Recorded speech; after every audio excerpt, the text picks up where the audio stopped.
for week 9 to be over. A wait that has negative implications.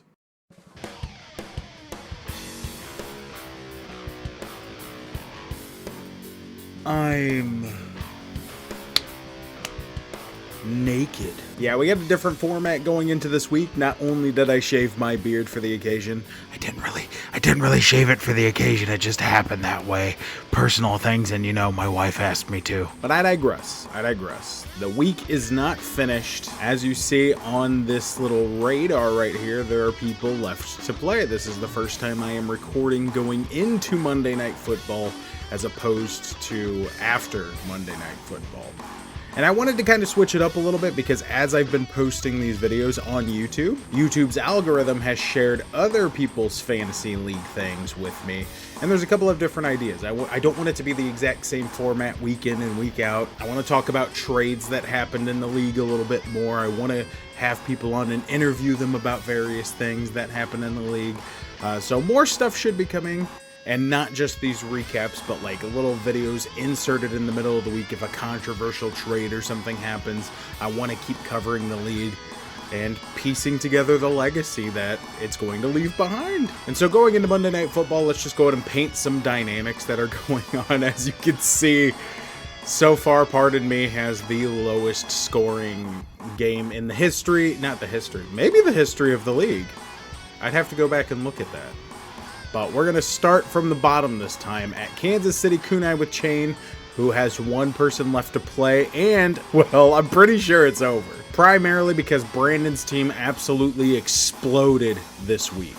There was even a point where it seemed like the Kansas City Kunai with Chain were going to leave Saquon on the bench, and I'm glad they didn't because he finally did it. I said it in the recap last week. If there was ever a game he was going to explode, they got embarrassed by the Giants. He would explode in the rematch because he didn't like getting rained on by Cam Scatterbo, and he ran, he caught the ball, he did everything. It looked like Saquon from 2024. He got 36.4, but Drake May also had himself a fantastic game against Cleveland, which you can kind of go either way with that.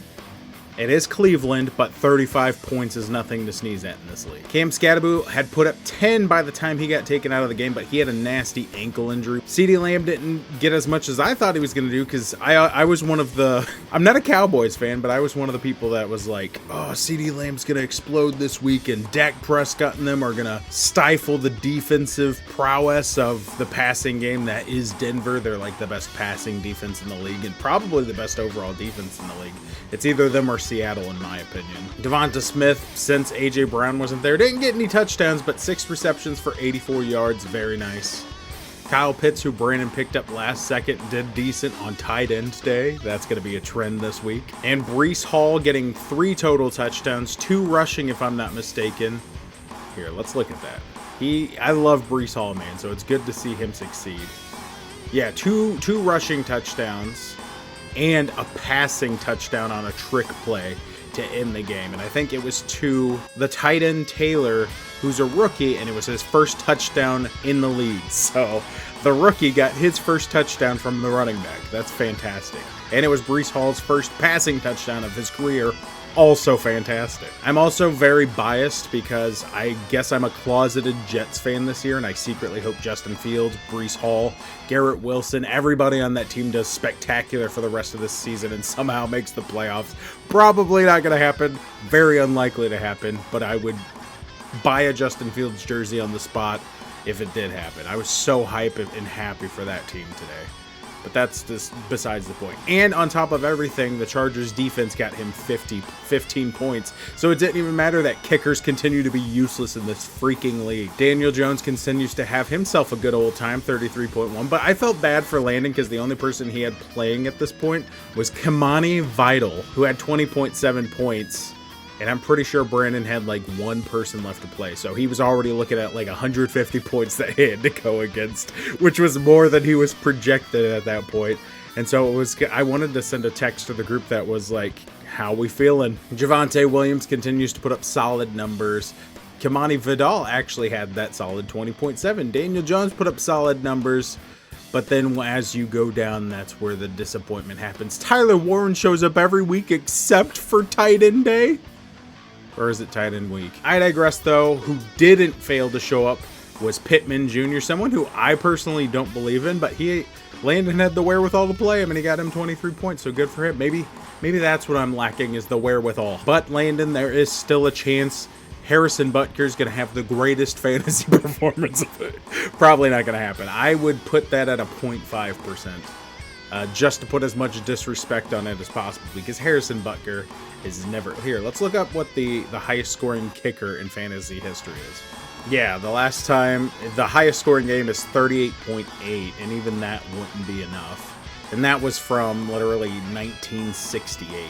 2010 is the closest we got, where it was Jay Feely with 29.5. Rob Baronis with 29, and I actually remember that game back in 2007. Man, I'm old.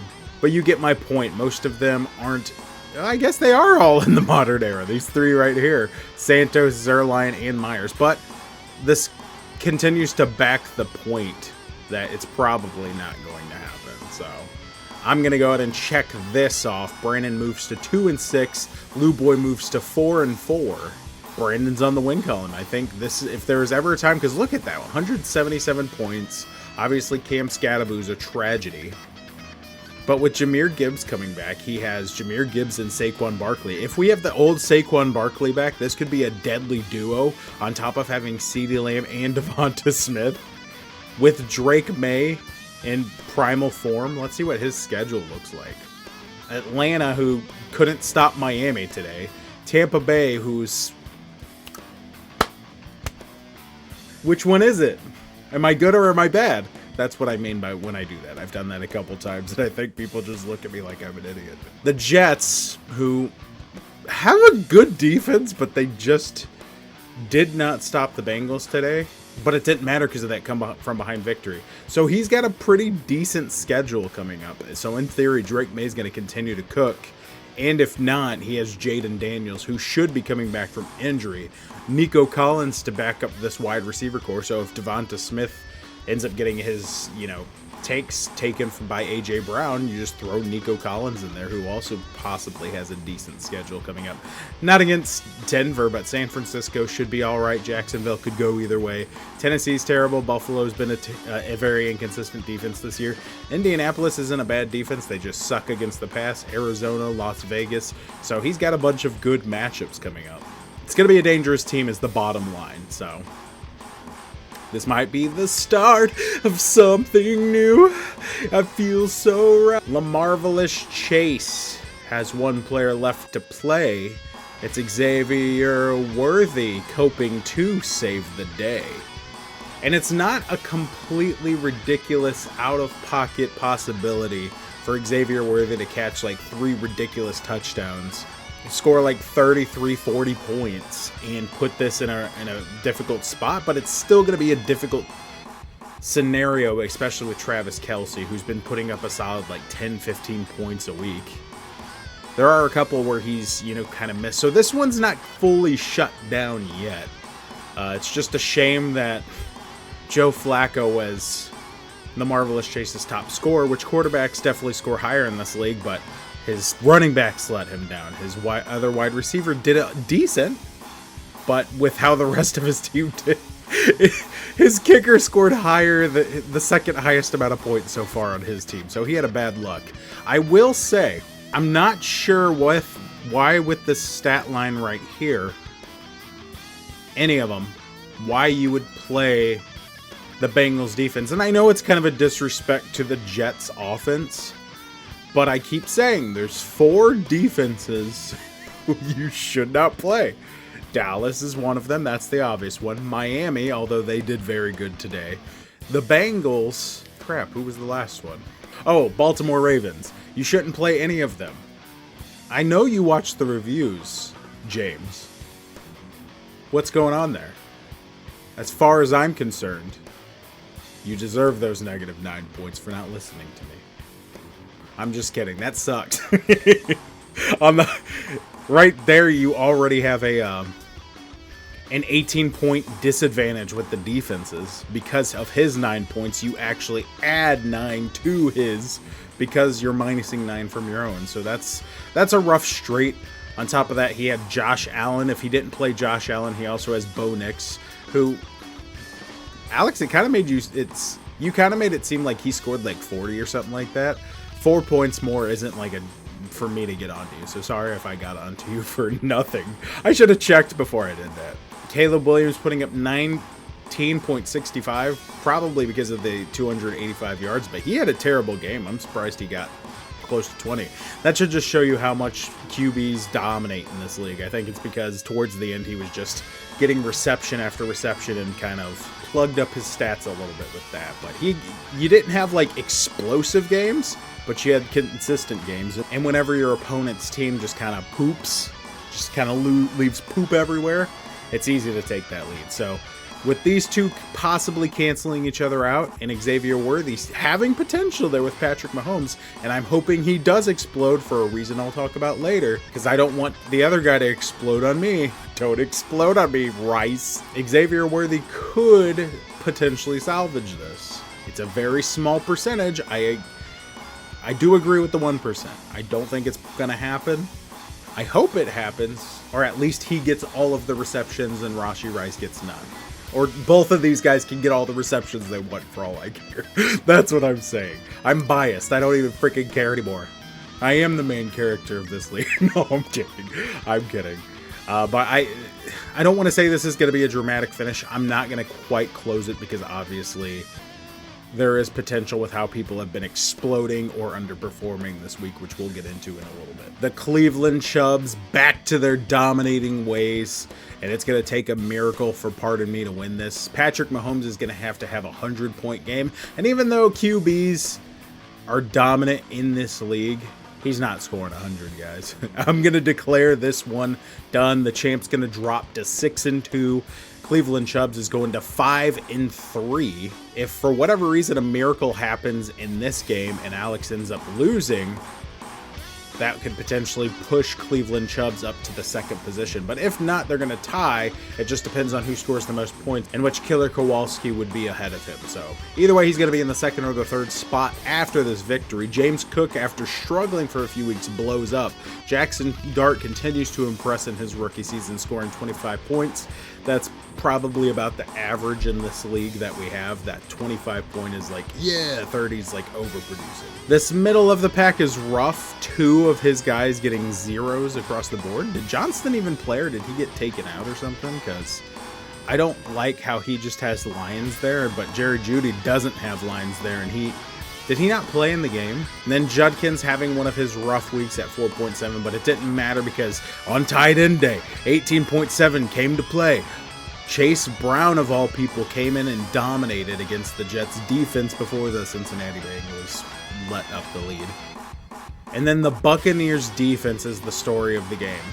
It's between James Cook and the Buccaneers defense. James Cook, I think, will edge it up because we've been waiting on this performance.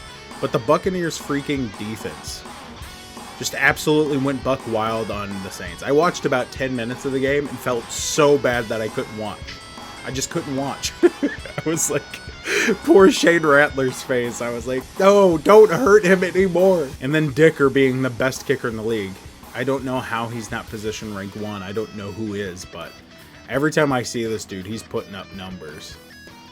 Okay, maybe it's not as good. Maybe I overrated it. But I digress. The only people who bothered to show up this week for Michael were these 3. The rest of them were like, it's not a championship game. We can take the week off. And there's nobody really on the bench that would have made the big difference. I don't even blame you for playing Jake Ferguson. Like, I thought Dak Prescott was going to do good against Denver too. Plus, Jake Ferguson has shown up against good defenses before.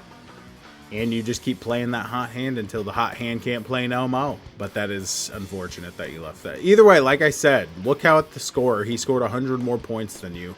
Not really any of this is going to make a huge difference unless Patrick Mahomes just absolutely goes off. And then I'll be like, sorry. But congratulations to the Cleveland Chubs. I'm pretty sure you got a victory this week. I'm pretty sure. I'm not quite sure. Right. And then finally, we go to my match, which is not over yet. It's probably the closest contested, most likely to end in a come-from-behind victory, quote-unquote. Only come from behind because he's got the last player playing. Both of our teams came to play. I think this is the match of the week. for no other reason than it's going to literally come down to the last player. And you can kind of draw lots back and forth of who did better. My QB edged out Justin Herbert, but Justin Herbert was formidable. That one's a wash. Bijan Robinson is the big disappointment of the day because he was going against the Miami defense, one of the, in my opinion, bottom 4 defenses in the league, and only put up 5.8 points. I think it's because there's a lot of people in Miami right now, the QB, the coach, a couple of the defensive players who are probably playing for their jobs right now, and they showed up and dismantled a very formidable Falcons team. It also probably had something to do with the fact that Kirk Cousins had to play and not Michael Penix. And so as many interceptions and as few passing touchdowns as Michael Penix tends to have, it just goes to show how much he meant to that offense because they looked lost. And so Bijan Robinson came in this match, which should have been a gimme because this is one of those ones I came into and I was like, the matchups favor me. But I also wished for a good match, and it looks like it's coming down to the wire. And Bijan Robinson just was trying to make it a good match, so he didn't show up. It's whatever. But Achane did, on the other opposite end of the spectrum, outscoring Bijan. Jonathan Taylor just blew out both of them, outscoring both of his running backs. DK Metcalf actually showed up this week with a 16.5 point game. I was hoping towards the end Aaron Rodgers would throw him a couple of deep passes. Not score because I'm a Packers fan, but pad his stats a little bit to push this as much as we could. They stopped feeding the ball to Jacobs towards the end there when they knew they had it in the bag. So it could have gone either way. Zay Flowers, but ironically enough, the person who didn't let me down this week was my wide receivers. It was Josh Jacobs underproducing what I thought he was going to. He just could not get the ball running at all, and his backup actually did better than he did. And Bijan pooping the bed. My wide receivers did decent, and I'm pleased with how it played out. Zay Flowers, my pickups from this past week, did all right against Chicago, but he will do significantly better once Lamar returns, hopefully next week. And then Cairo Santos, my kicker, scored 10, whereas Chris Boswell, a kicker I've picked up, released, scored 20 against me because he decided to kick multiple, I think it was 4 total over 40 yards. So screw kickers in this league, man. Screw them all. They poop. The story, though.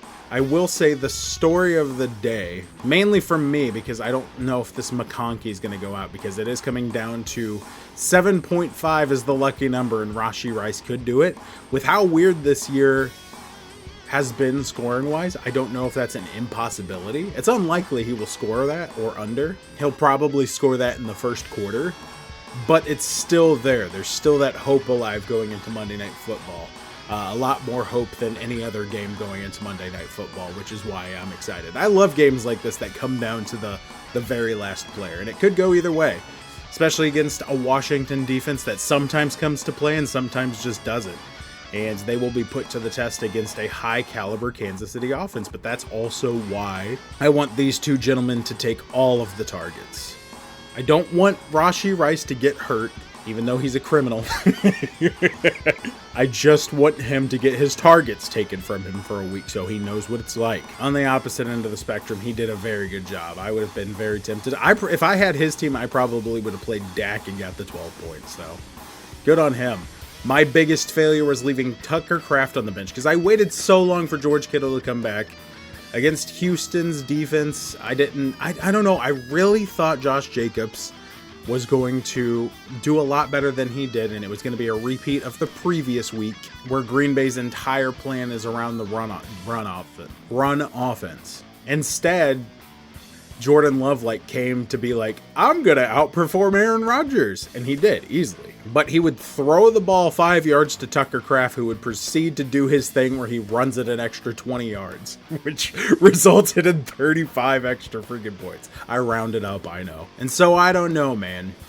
I don't know. I left him on the bench. I might just have to assume George Kittle's the number 2 at this point, because Tucker Kraft continues to impress me this year.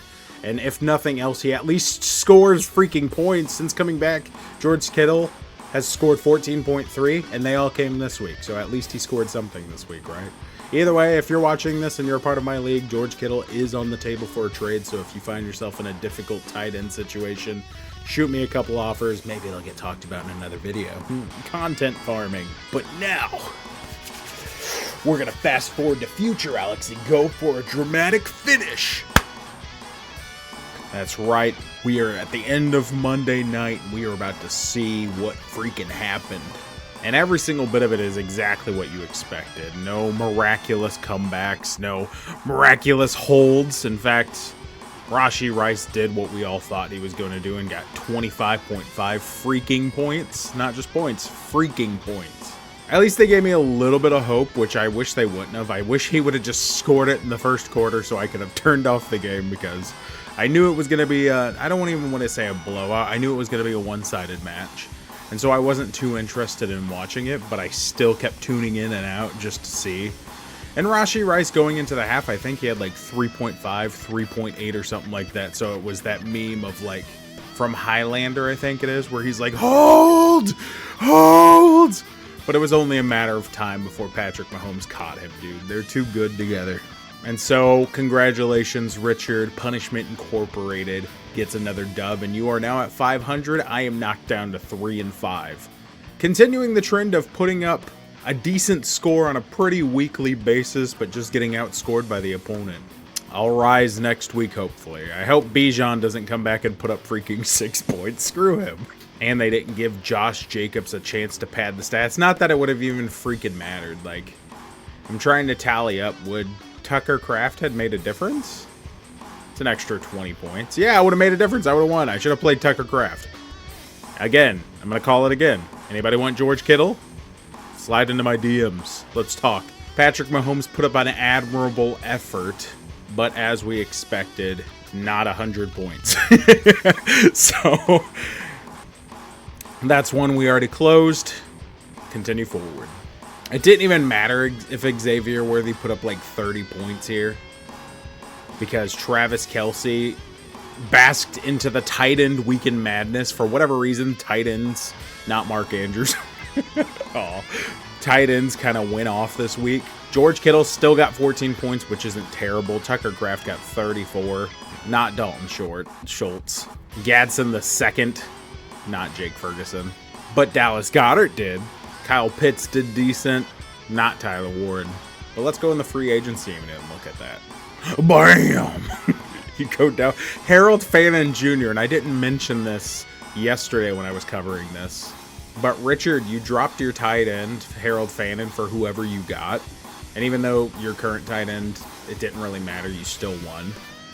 And that's just, it just figures, man. That's fantasy this year.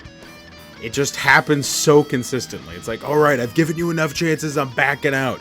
That's why, Brandon, I told you not to take out Saquon, because I knew he was going to just do something out of spite. He heard you've been talking, and he was like, I'm going. I'm doing it. We're going live. But yeah, look at all these tight ends that just showed up. There's some real life freaking witchcraft going on. Tight end weekend. And now they all just come in steroid injected. If you want a steroid injected tight end, though, you know where to find me. I should have probably phrased that better, because that's an innuendo if I've ever heard one, but I'm actually meaning come trade for George Kittle. Get him off my team. Kraft's going to be playing every week. George Kittle's most likely going to be riding the bench, because I'm pretty sure most of my buys have gone bye-bye, and he's probably not going to be in the flex position. I would use somebody else. Though for the most part, other than Tucker Kraft, I feel like I played everybody all right. But it's not about me. We already talked about me. And then, unfortunately, Harrison Butker did not have the most amazing fantasy game of all time. So all of the fates that we knew were going to happen going into this game happened. No surprises. We can all move forward in a big way. And so all that takes is to do one more final transition to tomorrow morning, because I have to do an update on the standings. And unfortunately, that's usually why I record it the day after Monday Night Football. They don't update. They don't. So, as you can see, it's starting to separate a little bit. With Pardon Me at the top, we got our two very clear candidates for the second place position. Punishment and Lou Boy, two teams that had very rough starts, have pushed their way to the upper class. And then there's the rest of us who are trying to find our team identity, I guess you could say. As I said last week, I am both proud and offended.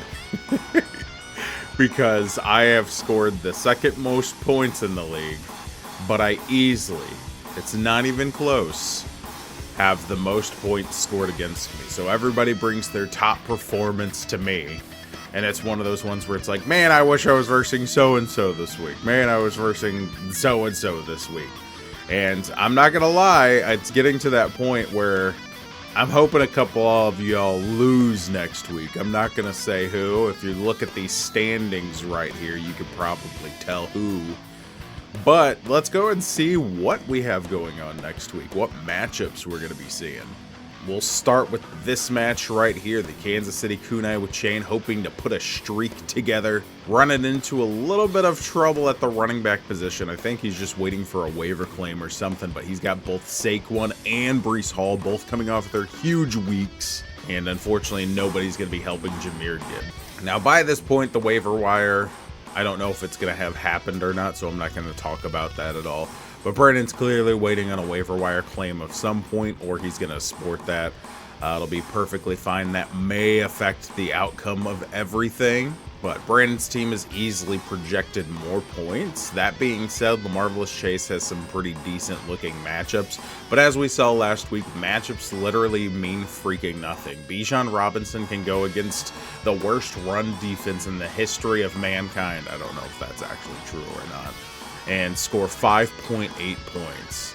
Josh Jacobs is a little bit more understandable. He only got 13 when he's been scoring 18, 20 points a game. But he also had to go up against the Steel Curtain. The Steelers have run defense, their passing defense for whatever reason, even though they have Jalen Ramsey leading it, is a little bit more prone to struggle. So this should be a very interesting matchup. Great matchups versus somebody who's just got arguably players who have been hotter. And so hopefully it's just a good match, if nothing else. The Kansas City Kunai with Chain hope to extend their winning streak, and the Marvelous Chase hopes to start piecing something together because he's been struggling. Killer Kowalski versus the Cleveland Chubs. Two teams walk in 5-3. Only one team will walk out in second place, and that is an exciting matchup.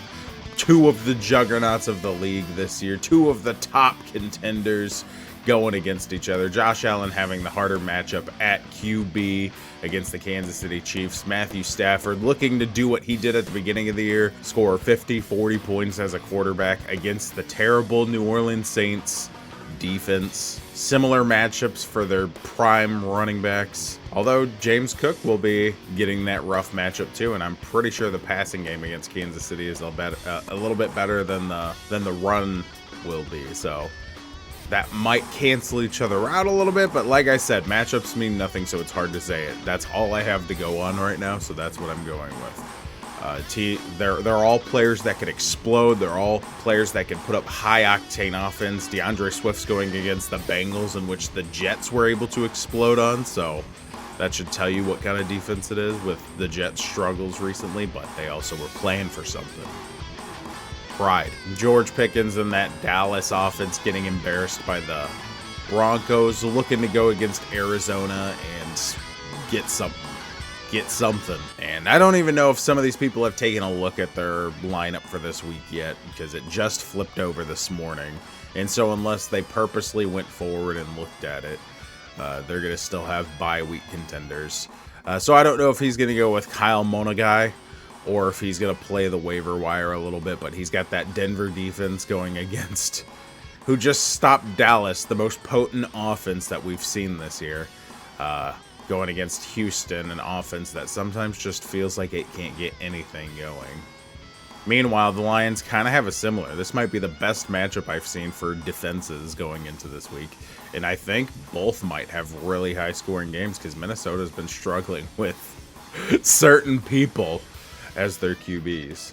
And then Quentin Johnston, who put up a goose egg last week, going up against the struggling Tennessee Titans. It's just going to be a great matchup, and with the stakes on the line, that's what you love to see. And I hope it lives up to what I'm hyping it up to be, because some of the matches last week did not live up to the hype.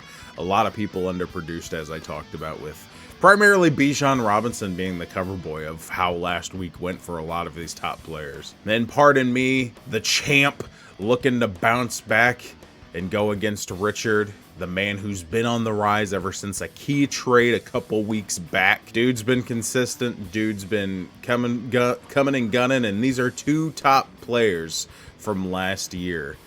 with Michael winning the championship and Richard being undefeated at this point last year. He's hoping to bounce back and show that he is the most experienced man in this fantasy. And both have two dominant quarterbacks. It's the opposite end of the spectrum. Patrick Mahomes' Kansas City defense supplies something really devastating.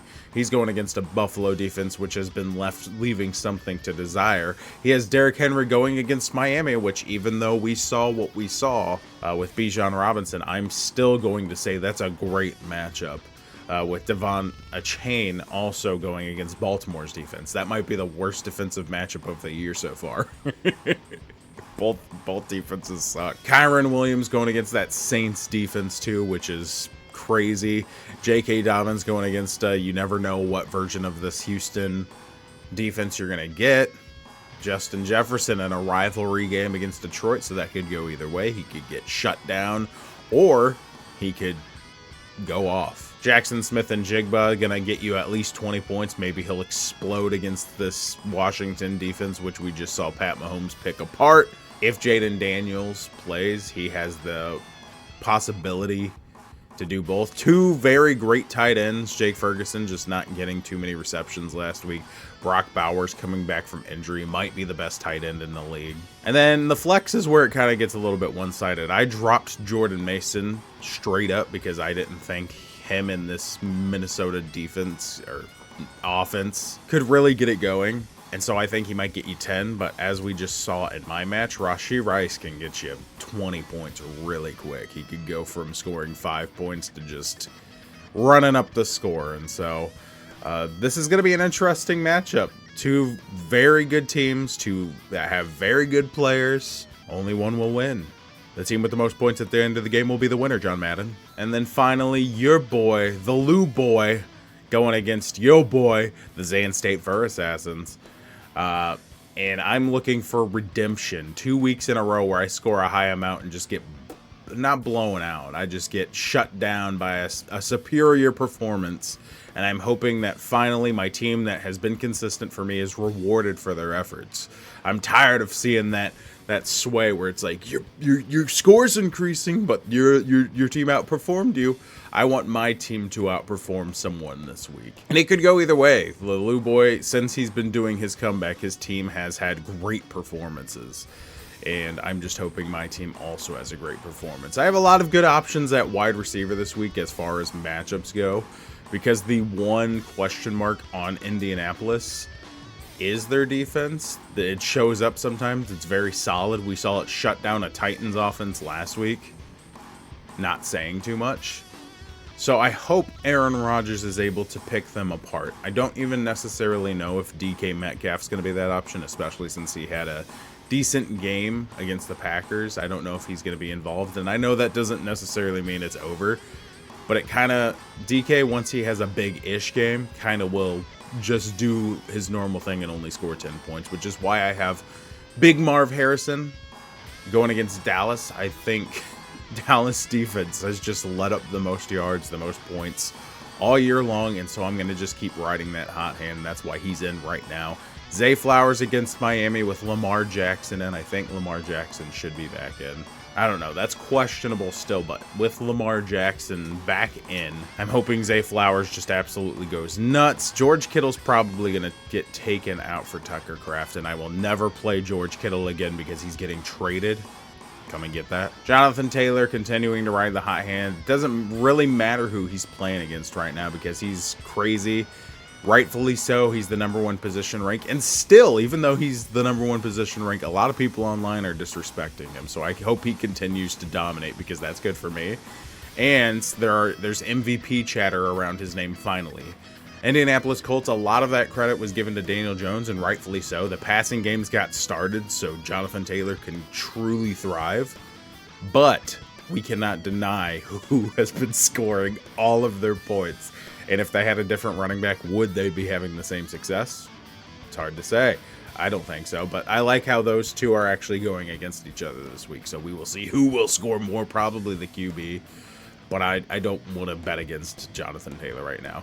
Kamani Vidal putting up an impressive performance last week, looking to ride that hard again against the terrible Titans defense.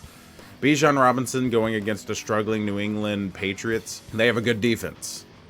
And I'm hoping Bijan Robinson comes back and is like, I was embarrassed last week, so now I gotta run for 372 yards.